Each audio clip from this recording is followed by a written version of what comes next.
Hey guys, Jared Wesley here of Live Traders, and it is that time of the week. It is lecture time, and this week's topic is why the rich get richer.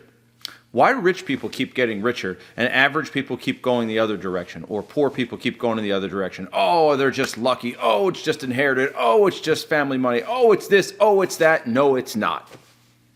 It's you.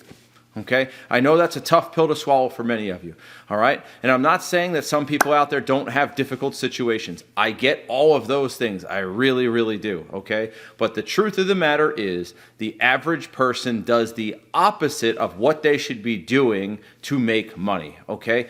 Look, sometimes things are very obvious. For example, 2008, 2009, it's like, hey, the real estate market drops. It's easy. The problem is no one had money except for rich people. So those were easy times. But now we have a situation where the markets are dropping 20, 30, maybe 40 or 50%. And what are most of you doing?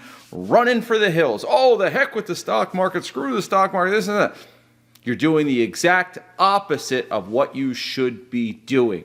Okay, so this lecture today is going to show you guys how you can better handle not only a pullback in the market, but take advantage of a pullback in the market. You know, like when Warren Buffett lent Goldman Sachs $5 billion in 2008 and 9 because they were broke and then doubled his money on it. You guys can do the same thing on a much smaller scale. I'm not saying lend Goldman money, but you get the concept. So today we're going to talk about how you can better take advantage of these times. Look, a lot of people had savings in 2020 and 2021, and it's gone now. You're spending it on watches and shoes and frivolous things. So again, please pay attention to today's lecture. Why? Because it can absolutely change the entire trajectory of your life. I'm not kidding with you. This is not hyperbole. It's not some YouTube, sensationalism. I am serious. Please pay attention to today's lecture. If I've ever done one, this might be the most important one, because these types of situations that we're seeing right now, they happen once every decade or so, once every 15 years or so, sometimes less. All right? So now we have a huge opportunity here. So please pay attention. All right? If you like these lectures, please click the like button, hammer that subscribe button. I am Jared Wesley of Live Traders. Let's get to it.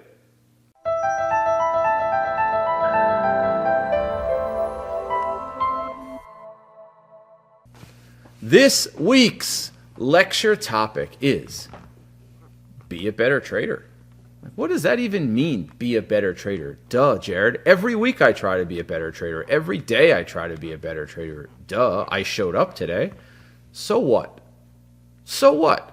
Everybody shows up. If you can't even show up, we're not even having a conversation, okay? Showing up is not enough, okay? It's what you do during that time. And the other thing I want to mention before we get into this deeper is the sheer number of hours you do something is not very relevant. It's how efficient and how productive you are with your time. It's not the total hours.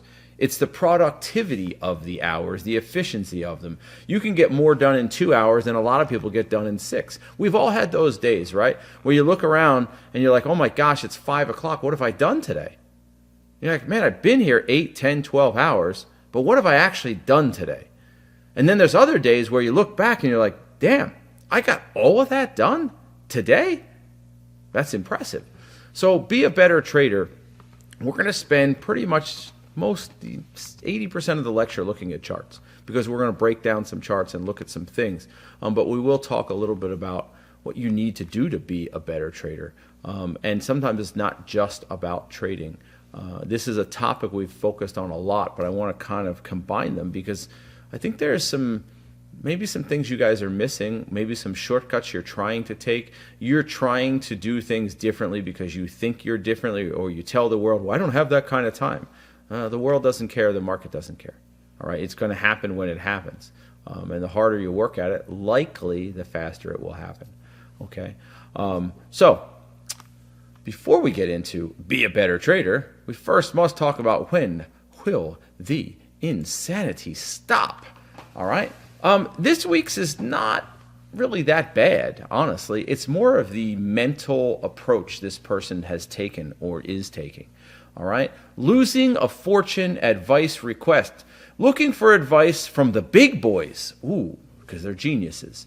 Somehow PayPal and Facebook became 17% of my portfolio. Somehow, just randomly happened. You woke up one day and whoof, let's take $2,500 out of your account people that want to rule your world for misinformation. Oh, it was a mistake. Wink, wink. Sure, it was a mistake. The level of compliance they had to go through to get that out there, sure, it was a mistake. You idiots if you believe that. Anyhow, somehow PayPal and Facebook became 17% of your portfolio each. That's 34%. Lost about 20% in total and just don't know what to do. I'm here for the long term. This is important commentary, but it's hard for me to see these stocks recover. I'm holding Intel and Google as well, and I feel quite confident with these. Okay? What's the problem here? Some people look at this and go, oh, well, that's just unlucky. I mean, really, what is the problem here? I mean, the first obvious problem is 34% of your portfolio in two stocks. That's never a good thing. Okay, now I know some people, well, if it was Apple and Tesla 10 years ago, it would have been. Yeah, great. You pick two needles out of a haystack, okay? Too much in one place is the first problem. And then the second problem is you didn't think this through. You never thought it would be possible for any stock to pull back 20%? Do you see where I'm going with this? Like, you say, I'm here for the long term, but yet you never considered it was possible that any of your stocks could pull back 20%? That's a problem. Like, that might be bigger than the first problem. If you're here for the long term, it's always possible. It could happen any time. It could happen after an earnings report. That 20% pullback is likely. And then the somehow part, yeah, how did we get 34% of our portfolio in those two stocks is also a major problem. Just don't understand how it happened. And yet this person feels okay about Google, which I'm sure is down more than 20% now. Now, would I agree with you that PayPal is probably a dog shit stock? Yes. Facebook, Meta is having a very hard time. Okay? But this isn't the problem. The problem is you don't have a plan. You have no idea what it is that you're doing. You're just throwing money at things. Why'd you throw money at PayPal? That's the bigger question. Why'd you throw money at Google or Intel or Facebook? That's the bigger question. Why are you investing in those stocks? And if you have a good reason for it, then what's your modus operandi? What's your plan? What's your exit strategy, your entry strategy, your stop loss strategy? Or is it just buy, close your eyes, hope, and hold? That's a strategy for a lot of people. If so, clearly you weren't prepared for that either because you're complaining about being down 20%. So this person clearly doesn't have a plan. The good news for this person is I got about 40 to 50% cash, but waiting for better prices. That's good. So you're doing some things good, but you're also doing some things that are just, well, pretty stupid, right? You don't have a plan. So obviously there's some intelligence here. The person has 50% in cash while the market's getting hammered. Good for you. You're going to need that here in the next 3 to 6 months to buy the bottom, or the next year, whatever. But you also have to reconsider why you took the trades you took: PayPal, Facebook, Google, Intel. And this goes for everybody listening, because I have a sneaking suspicion there are lots of people out there that are in this very position right now. Their portfolio is down 20, 30, 40%, and they're freaking out. They're going nuts. You never thought that could happen? You just never thought it was possible? If you didn't think it was possible, then just don't invest in the market. Well, that's also a stupid thing to do. You got to take the good with the bad, man. Take the bad with the good. So my point before I move on is, if you don't know what you're doing, don't do it. Repeat, if you don't know what you're doing, don't do it. If you couldn't foresee that this could have happened, and it's very likely to have happened, then you shouldn't have bought those stocks or any stock. It's part of the game, especially if you're long-term investing. Otherwise, just trade those stocks on a weekly, monthly chart and put an entry, a stop loss, and a target, and then you don't have to worry about it. You stopped out, you move on, right? You don't have to worry about it, okay? And one last comment. I showed this last week. I'll show it again because it's appropriate.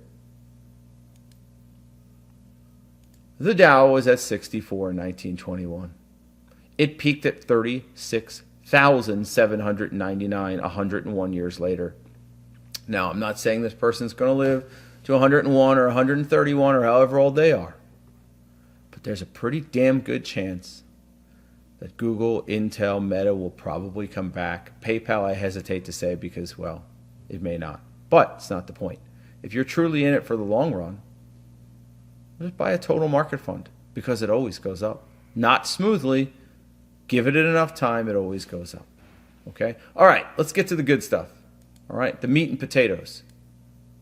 Be better trading is what I'm going to call it today. Be better trading. What are you doing every day to be better tomorrow?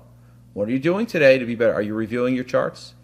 Are you talking to your trading partner? Are you journaling your trades? Are you using a tracking spreadsheet? Are you holding yourself accountable? Are you fine-tuning your trading plan? Or are you just taking stocks into 200-period moving averages that have resistance to the left, all in the name of YOLO? What are you doing? How are you getting better each day? What are you doing to get better each and every day? Okay?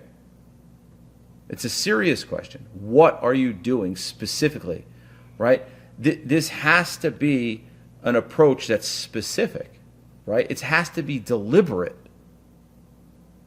See, the problem with this business, guys, is there's nobody here.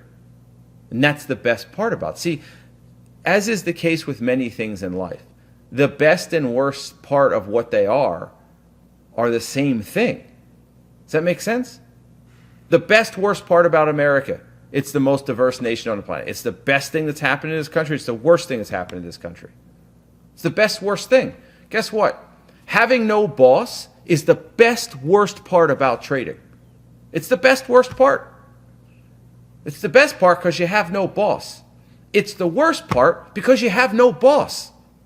Nobody to tell you what to do, how to do it, when to do it, as well as when you're doing it wrong. So if you're not reviewing your charts properly, if you're not fine-tuning your trading, there's no one to go, hey, Sophia, you're not doing that well enough. You need to be better. You have to do that to yourself, which once you do it, right, once you become great at it, it's the best part of the business. But while you're learning the business, it's the worst part of the business because you don't really know if you're doing it right, and there's going to be no one there to tell you otherwise. So it's kind of like, when the cat's away, the mice shall play kind of a thing. So in the beginning, people struggle with this. And one of the things that human beings are very, very, very, very, very good at is making excuses for themselves. See, we're very good at complaining about other people, but we're very bad about turning that spotlight back on ourselves. Right? You must be able to do that to be a good trader. If you're unable to do that, you'll never be a great trader because accountability and objectivity are your biggest friends in trading, right? Be accountable for your actions, be objective of your actions, and then have the discipline and patience to make the necessary changes, okay? So if you're not doing these things every day, and I mean granularly doing these things, taking an hour or 2 or 3 every day at some point and saying, okay, even if you had a great day, what did I do today that was so good versus maybe yesterday that wasn't so good so that I can be better tomorrow? And every market environment will throw you something a little bit different that you can learn from and build on. So to be a great trader, it's not giant leaps, it's baby steps that lead into giant leaps. And there's a lot of baby steps, and sometimes it's a step back and then a couple steps forward. Sometimes it's 3 or 4 steps back and only 1 step forward.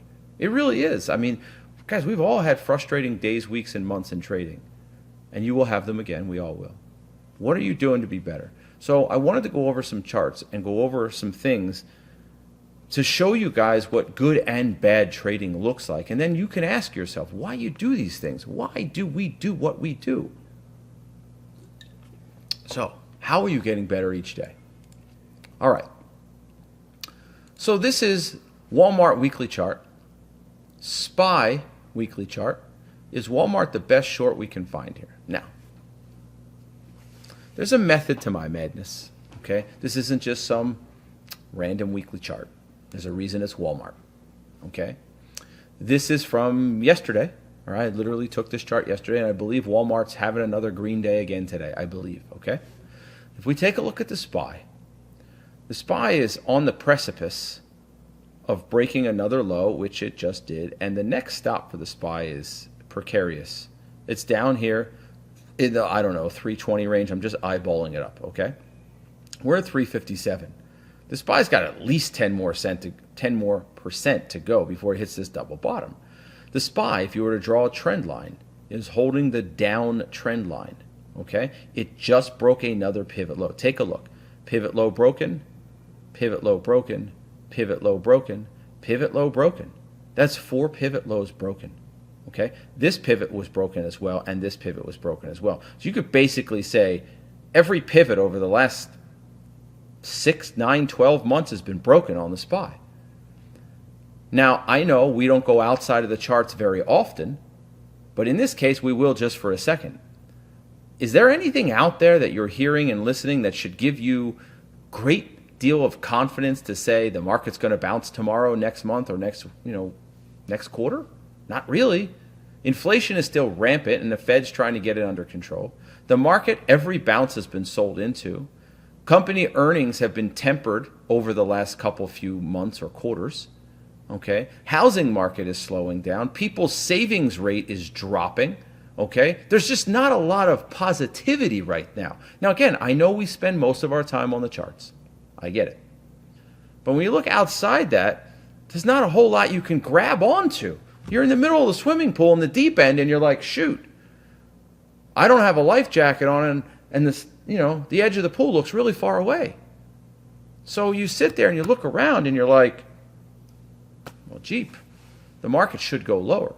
So now what you're all saying is, well, Jared just said we should short Walmart. It's not what I said. I just talked about the SPY and the general economy and said things look bad. Things look lower. So now let's move to Walmart. Okay? Now we're looking at Walmart, and generally speaking, it had a pretty nasty big red bar here back in, I don't know what that was, May or something like that. Okay? It went from like 150 to 120, nasty. But before this red bar, Walmart was doing extremely well, right? Walmart was at all-time highs. If you go to the SPY in May, the SPY was getting beaten on. So Walmart was showing a great deal of strength. Okay? Big red bar, chop, chop, double bottom, bounces. Now we're chopping. We're at the 200 period moving average. To some people, it doesn't matter. But we're at the 200 period moving average. Okay? I got an email yesterday to somebody and says, hey, Jared, I want to short Walmart. What do you think?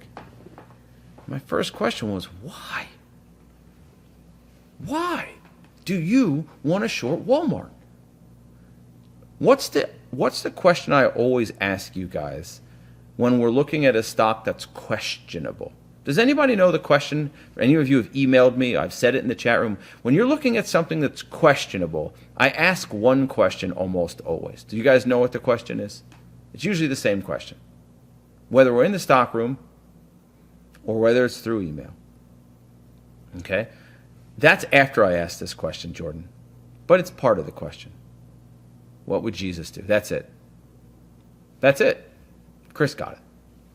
The question I always ask is this. Clearly, you guys aren't paying attention.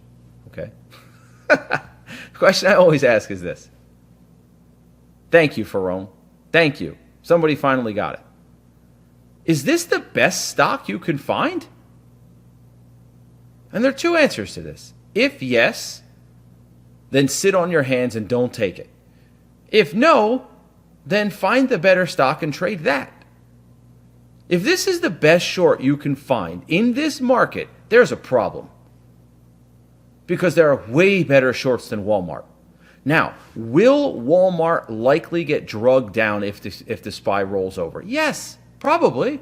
But what's the problem? Walmart's at 128 in this picture, 132. It's probably above that today. And you have a significant area of support at $120. Double bottom plus a pivot over here. Call it 118 to 120. Why in the world Why in the world would you short Walmart?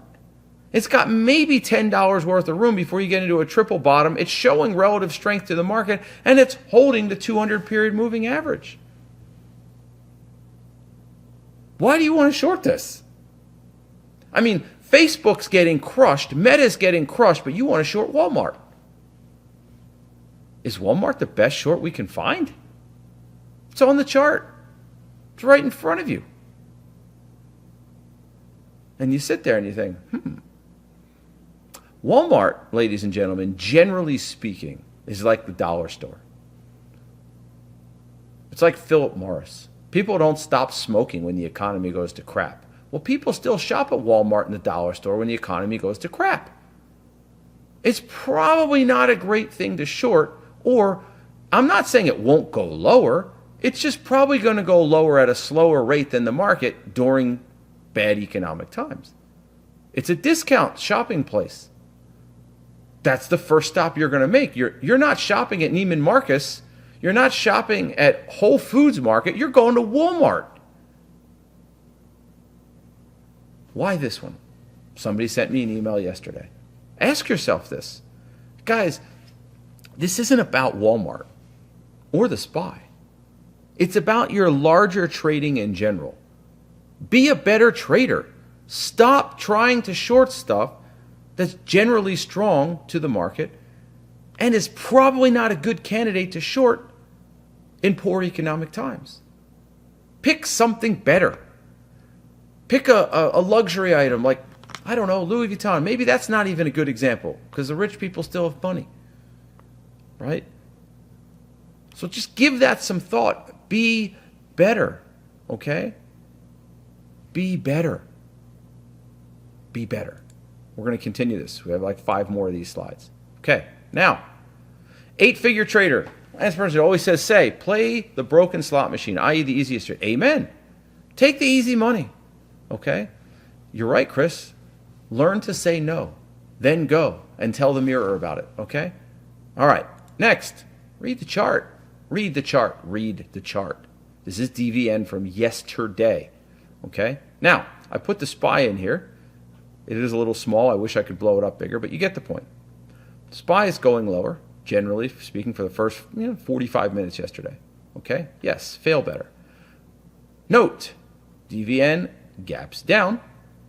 DVN leaves a 5-minute bottoming tail. Okay? Then it puts in a big red bar, nearly taking out the 2-minute bottoming tail. But what happens right after this? A big wide range green bar comes in. What does this do for us, guys? Talk to me. You tell me what that message is right there. The wide range green bar. What's the message? Okay?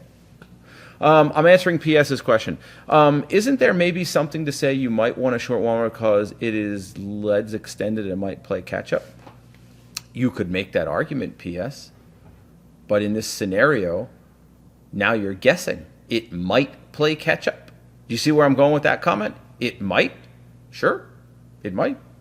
It might not. I don't want to have to worry about might. I want to know.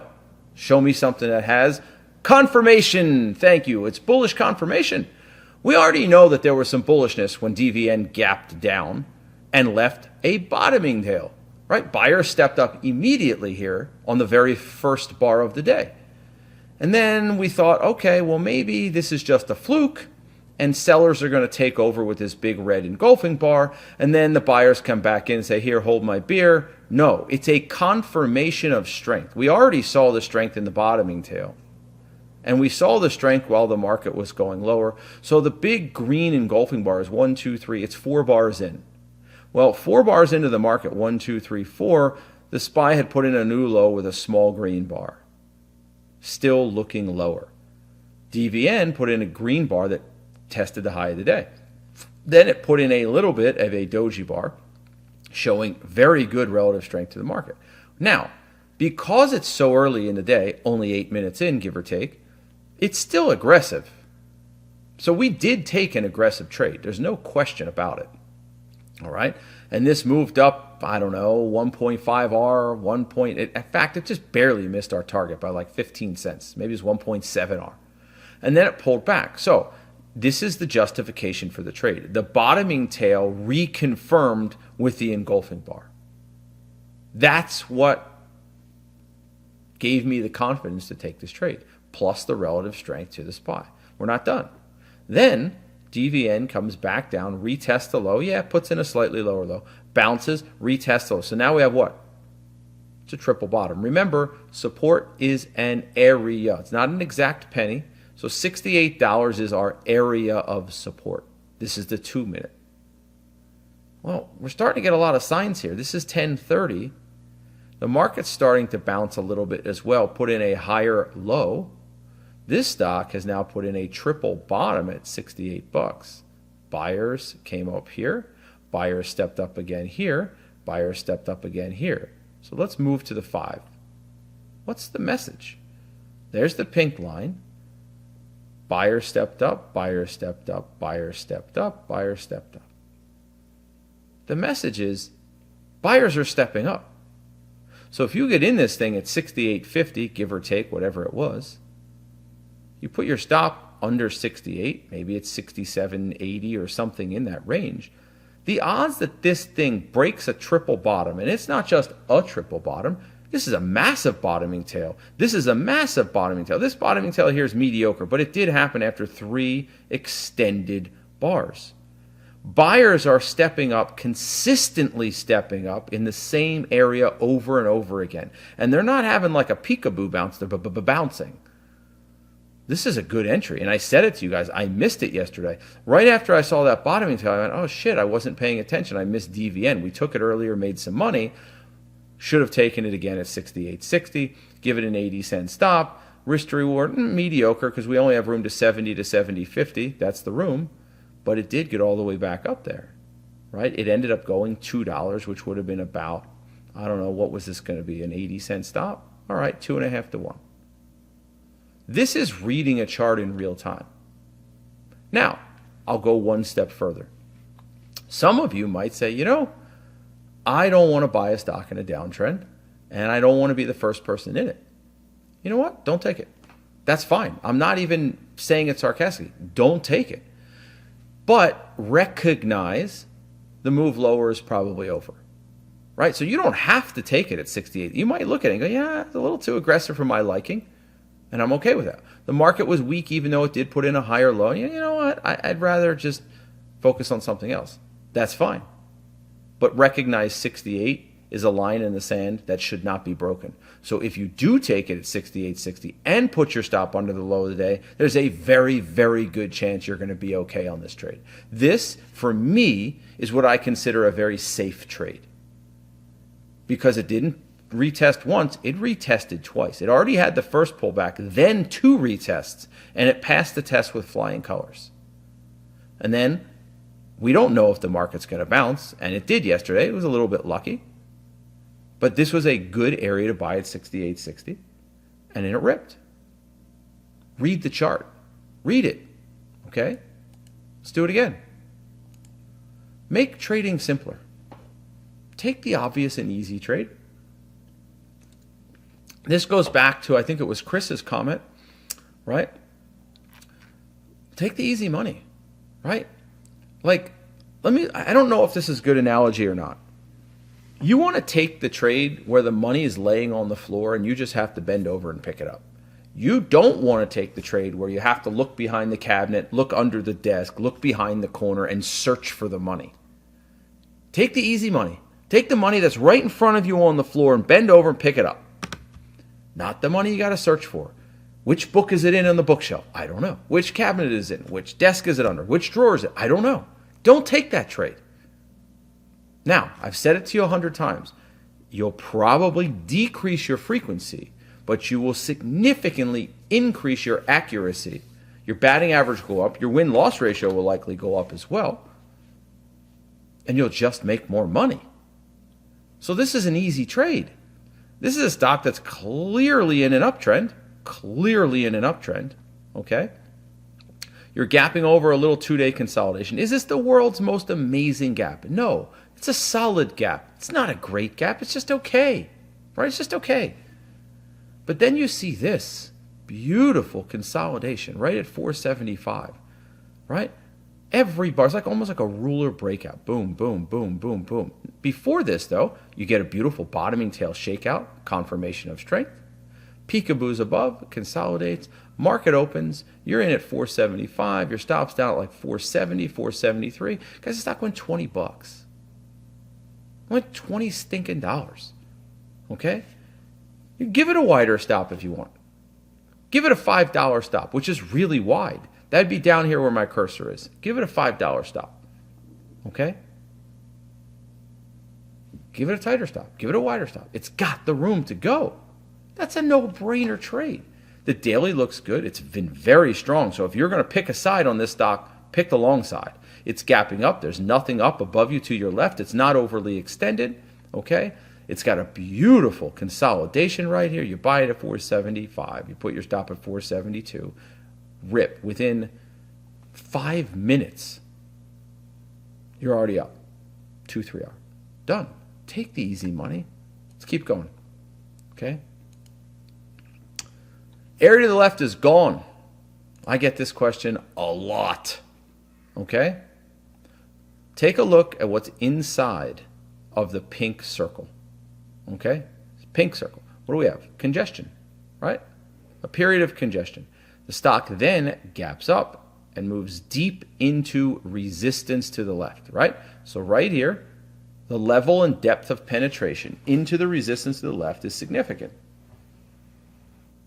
Now the question becomes for people, where is the resistance? Where is the support? So this stock then goes lower, bounces, goes lower, and retests this area. Okay? So during this pullback, people frequently ask me, where is the support and resistance on the way back up? There is none. It's here. It's right here. This area right here, follow my cursor, this area, it's gone. This area in the pink, it's gone. This area all the way, it's gone. It's been traded above, which means the buyers won the battle on the way up. Okay? On the way back down, the sellers won the battle.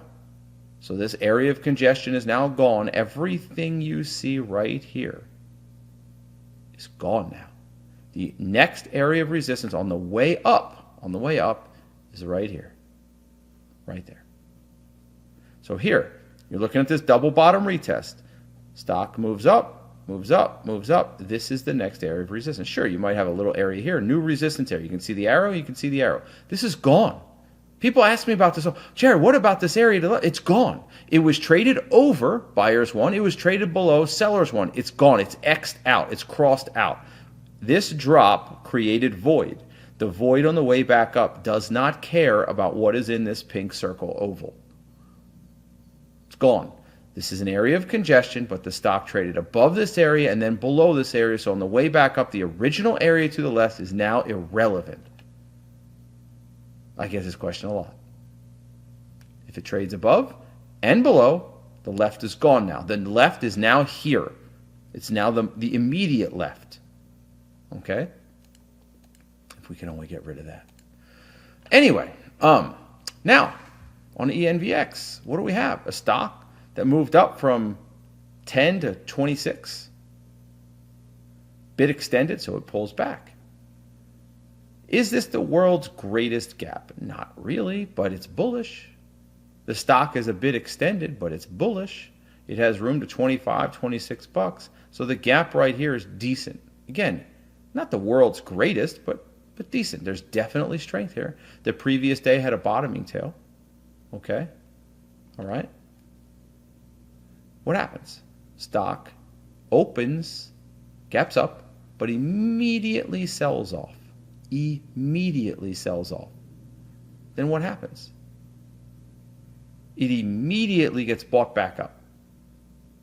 Chops around, goes higher. So you have two choices here. You can buy, which is where we got in, okay, 22.25. Note, stop loss is at the low of the day. Why? This is a pretty whippy stock and a very aggressive trade because it's a 1 minute chart. Right? This isn't a 5 or a 15 minutes. So I'm giving it all the room. The negative about turnaround bars is what? Wide stop losses, right out of PTS. The negative about turnaround bars is wide stop losses. But you know what the positive about them is? The sheer level of protection. It's really hard to get stopped out on a true turnaround bar. If it's a genuine turnaround bar, it's hard to get stopped out. That stock has to put in a complete engulfing bar on a wide range bar. Rare. The negative, risk to reward is tough. There are stocks or trades that you frequently or often will have to add back to. Okay? But we got in here, stopped down here. But if you didn't want to do that, you could have let it go higher and waited for a pullback. You cannot guarantee a future pullback. It may not happen. But in this case, it did, and this is a beautiful, it's a lovely buy setup. This buy setup is probably better than the original turnaround play. So you could have gotten in at a very similar price point, maybe 22.30, and now your stop loss is now, instead of 21.70, you could put it like 22.10. Now you have a 20 to 30 cent stop loss, and the stock still goes $1.50. Wow, 5 to 1. Versus the entry we got, the stock went $1.25 on a 55-cent stop. We barely got 2R out of this thing. Whereas if you added here or took the second trade, which is a very safe trade, you could have gotten 4 to 1. Possibly more, but probably 4 to 1. Take the easy money. Take the daily that's nice. Take the confirmation of strength.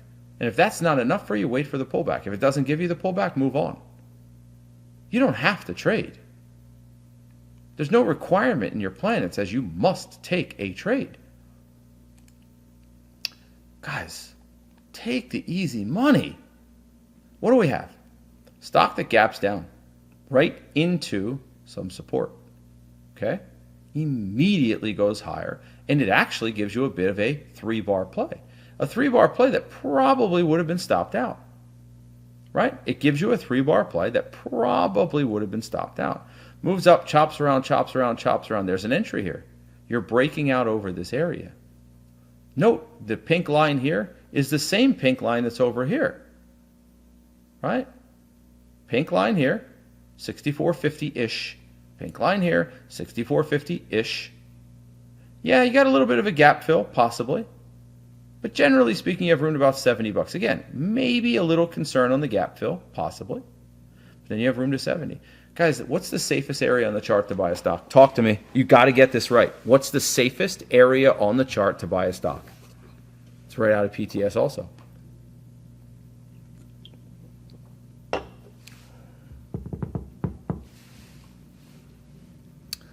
Bam! Felix on point. Chris on point. Rob on point. The first pullback after a breakout.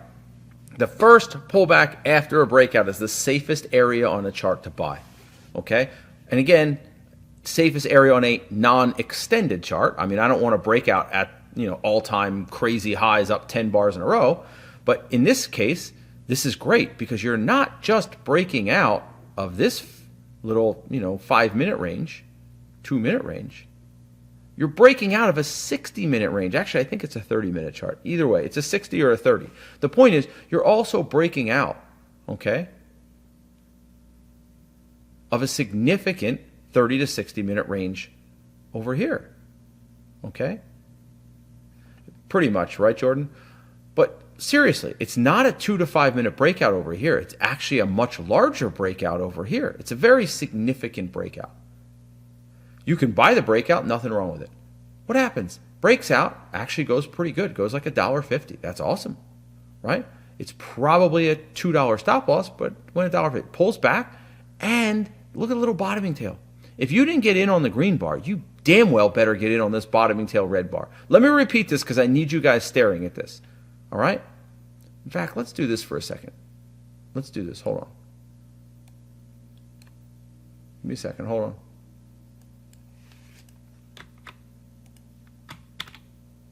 Just for a second, okay? I'm blowing this up right here, okay? You see this? This is a great entry right here. Right? You see this? If you missed it, guess what? The market smiled on you. It gave you a second chance. It gave you a little retest on this bar right here, this red bar. It goes lower, it comes right back up. As soon as you see that second bar, oh my goodness, back the truck up. The first entry is fantastic. This green bar right there is fantastic. Bottoming tail, change of color bar, narrow body bar, minor price support, 50% retracement. We go on and on and on and on and on. But when you saw that little mini shake, damn, if you missed that, something's wrong. That's easy money, right? Now, the prevailing question or comment always is, yeah, but I don't see it that often. So, how many trades do you need to take to make money? Not that many, right? You could take 20 to 40 trades a month, 1 to 2 a day. If you win 20 out of 40 trades at 2R, you make 20R a month, right? If you win 20 out of 40 trades and you get 2R of them, that's 40R. Take your 20R losses.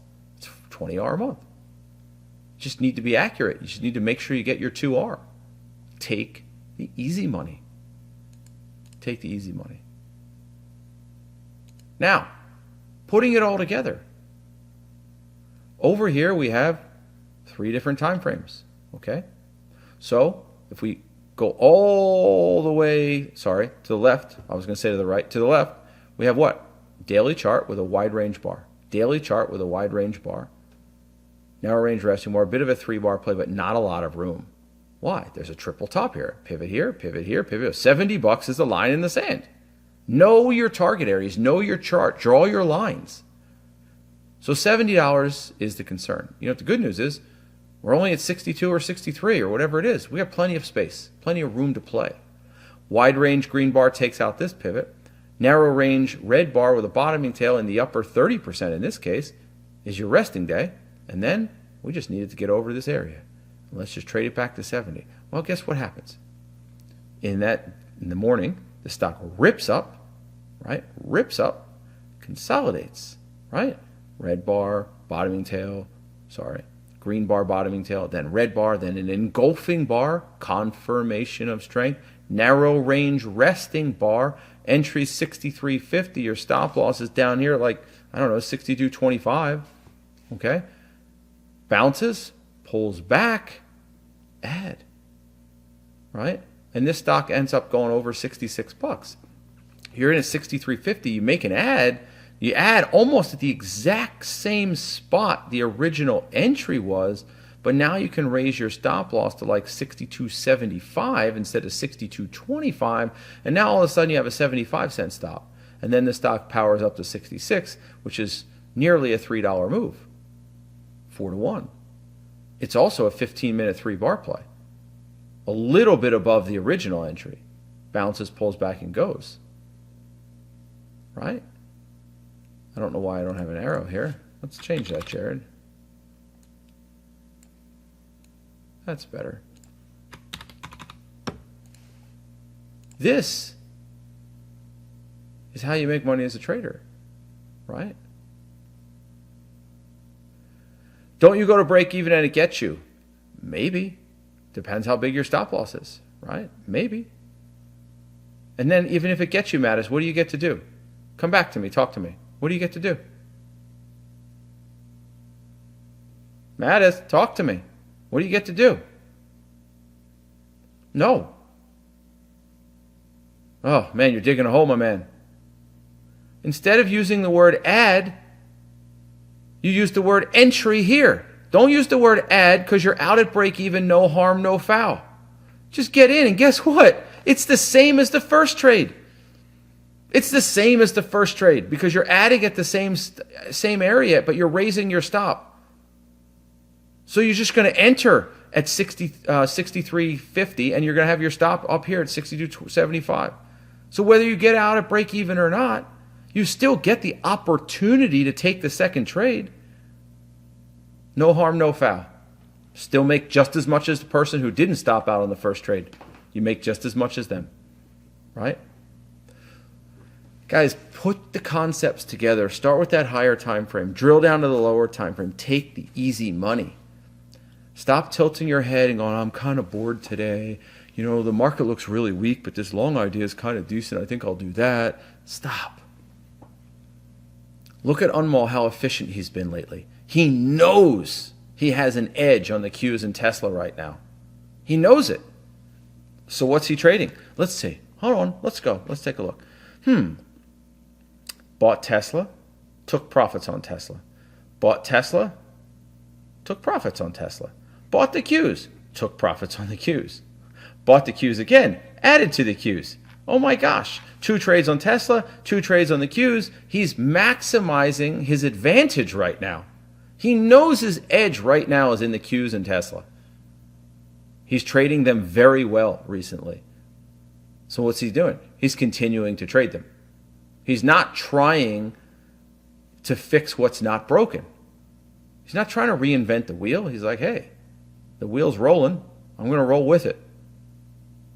I think sometimes you guys overcomplicate, get ahead of yourselves, and you try to manufacture things that aren't there. And I get it. Sometimes the hype gets you. Sometimes someone else looking like they're doing really well gets to you. I get it. Okay? But be better trading. It's about being patient. Don't rush in too early with FOMO, fear of missing out. Take good trades. Wait for confirmation. Bottoming tail, engulfing bar, shakeout, volume. This one here is maybe the most important check on this whole thing. Wait for confirmation. Check all the boxes on the pre-trade checklist. Not half of them, all of them. Cliff made the comment today, we say it frequently. Look for a reason not to take it. Right? Look for a reason not to take it. If you can't find any, it's probably a good trade. Most traders are better after 9:45. Maybe don't trade the first 10 or 15 minutes. I'm not saying you can't. I'm just saying most traders are better after 9:45. You'll know that with certainty if you have a trade tracking spreadsheet. That goes back to preparation, being objective, looking in the mirror. Are you doing everything you possibly can be doing to be better? Go with the market as often as possible.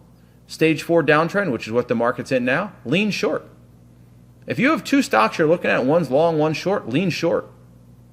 The market's more likely to go lower than higher in a stage 4 downtrend. If your gap list or watch list isn't good, sit on your hands, shut it down.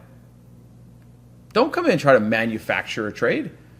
I'd rather see you not trade that day. Take the easy money. Take the dunk.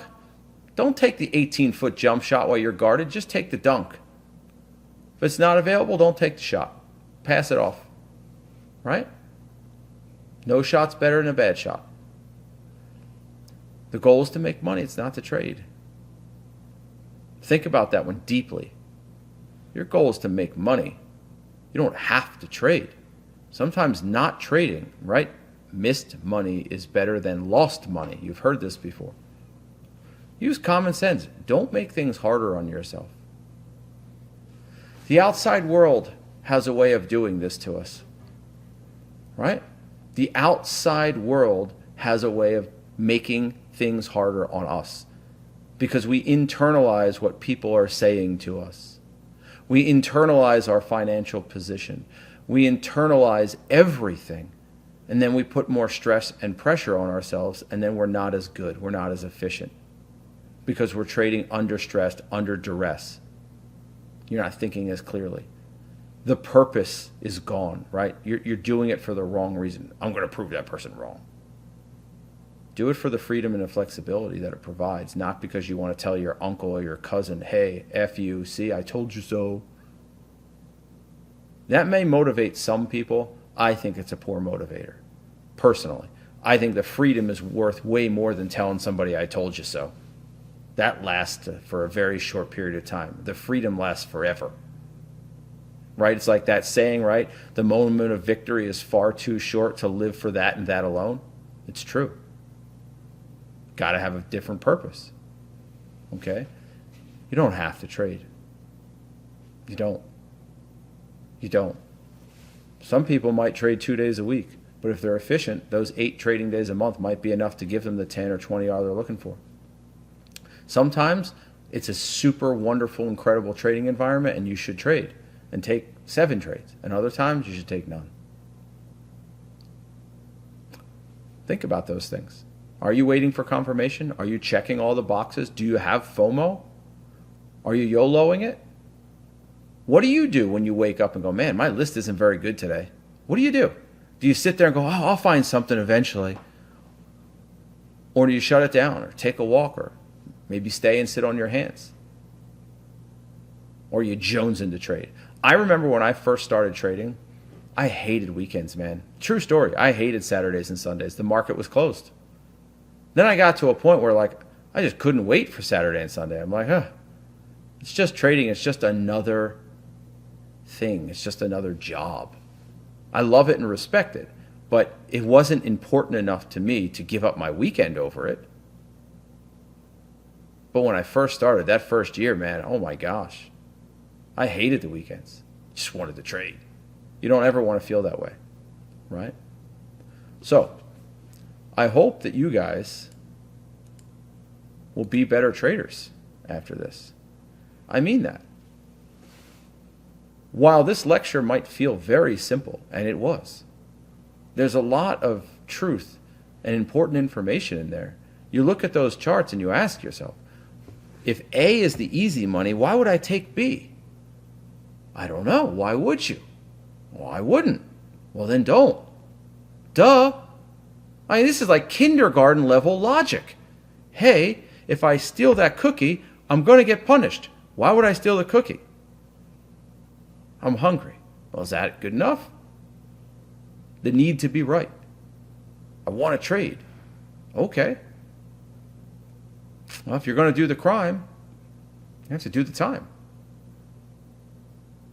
And eventually, if you continue to do those things, you're just not going to be a trader anymore. So, what have you learned? You should have learned, I hope. 1, this job is the best, worst thing in the world, right? It's the most amazing job you will ever do because you don't have a boss. It's the toughest job you'll ever try because you don't have a boss guiding you, okay? You should have hopefully learned also that simpler trading, easy money trading, is less stressful trading and makes more money. Pick the money up off the floor. Don't go search for it. You should hopefully have also learned that on days where the market doesn't look very good or your list doesn't look good, maybe you shouldn't trade that day. You can stick around for a little bit if you want, but if you don't see anything, walk away. Have the discipline to do that. You should also have learned that you should be looking at the chart, reading the chart, waiting for the chart. Not putting your opinion on the chart. Let the chart speak back to you. And if you're not doing something every day to be better tomorrow, then you're not going to be better tomorrow. And you ultimately will just be an excuse maker. And there's no time for that. You see why you're making excuses, other people are doing things. This is why, and I say this a lot, especially lately, and this is why I can't stand excuses. Yes, everyone starts at a different starting point in life. I understand it. But excuses are just not productive. Action is productive. Excuses not productive, action productive. That's it. You can sit there and whittle away and make excuses for yourself, but other people are running past you, steamrolling past you because they're getting things done, because they're not wasting time on excuses. And one last comment. Be efficient. It's not the number of hours you spend. You don't need to spend 12 hours a day looking at charts. You don't have to do that. But you should spend an hour or two every day trying to be better at this business. If you have more time, great. If not, then you need to be more efficient. It's like that hour at the gym. Spend your time working out, not talking to people. Trading, spend your time being better, not wasting your time chit-chatting. If the conversation doesn't have a purpose that helps you get better, then don't have that conversation. All right? So, with that, I hope you guys learned a bit today. We'll get back at it again next week. I am Jared Wesley of Live Traders. I'll see you guys then.